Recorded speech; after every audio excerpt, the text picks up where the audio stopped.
Right view. It's at the beginning. It's the one that's mentioned first in the Eightfold Path, even though we don't speak about it first. Um, and there's so many levels to it, and it's considered to be the thing that's both the setting up. It's the beginning of the path, and at the end of the path, it's also something that deepens the wisdom factor. The wisdom factor.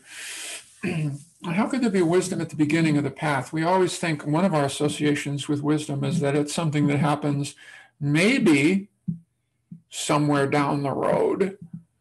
Maybe there are wise people out there. Maybe wisdom is something that happens. I don't know about for me, but we hear about it, but it's something somewhat esoteric, somewhat rarefied wisdom, right? And they're very pragmatic. There's so much pragmatism in these practices, and it starts with right view, which is really about let's pay closer attention to cause and effect in your direct experience. Let's not just spin out some more theories about what right view is. I mean, about what we should or shouldn't do. It's really based on cause and effect. So much of it is, and the reflection and the contemplation, but the direct experience of what leads to what.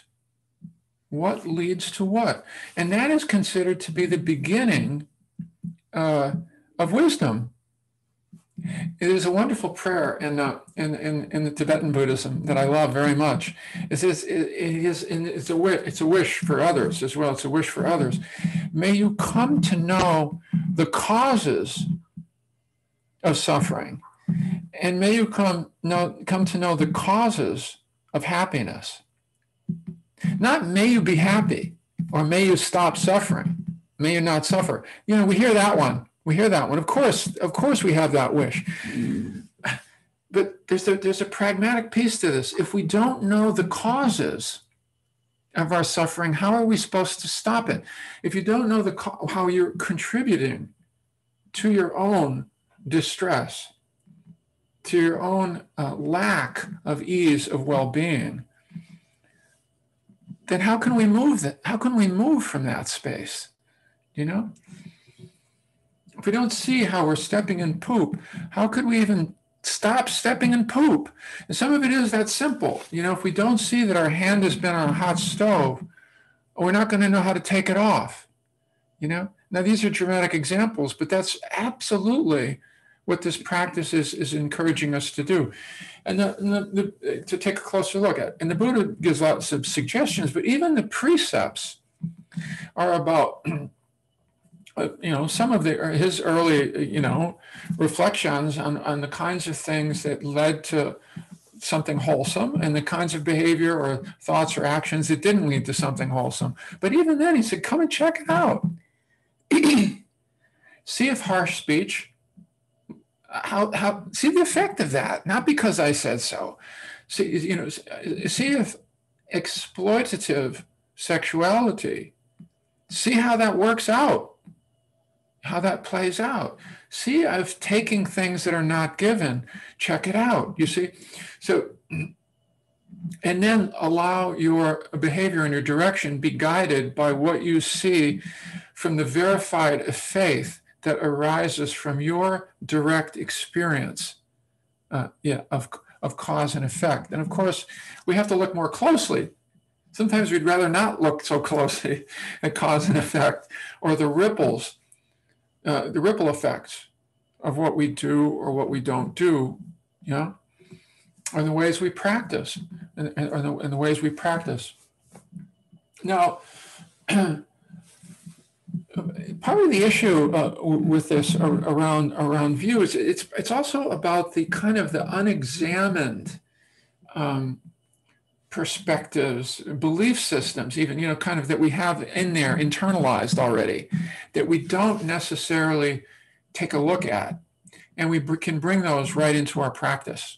And I'll just mention three of them briefly, because these are parts of our cultural conditioning. That are deep parts of our cultural conditioning that were not deep parts of cultural conditioning in the Buddha's time. And we seldom in our practice, even as practitioners, take a really close look at these three and see what's up with them.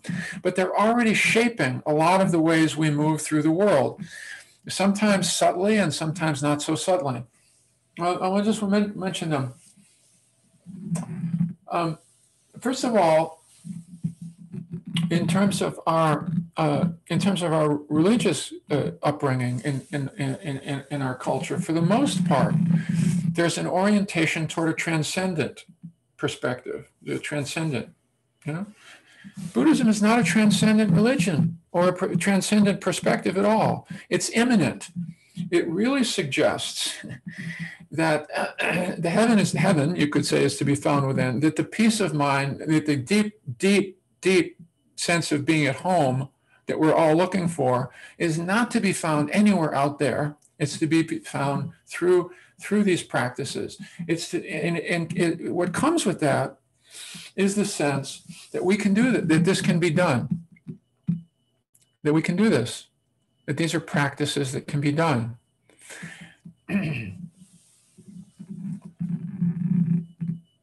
There's also the assumption of fundamental goodness in Buddhism, that we show up, that we have a right to be here already and don't have to earn our way, don't have to prove our way, don't have to justify our way, but that we're good enough to begin with. This is life announcing itself in this form. Here we are. We have a right to take our seat, not as the greatest thing since sliced bread either, but as simply I love the expression fundamental goodness, the fundamental okayness, fundamental good enoughness.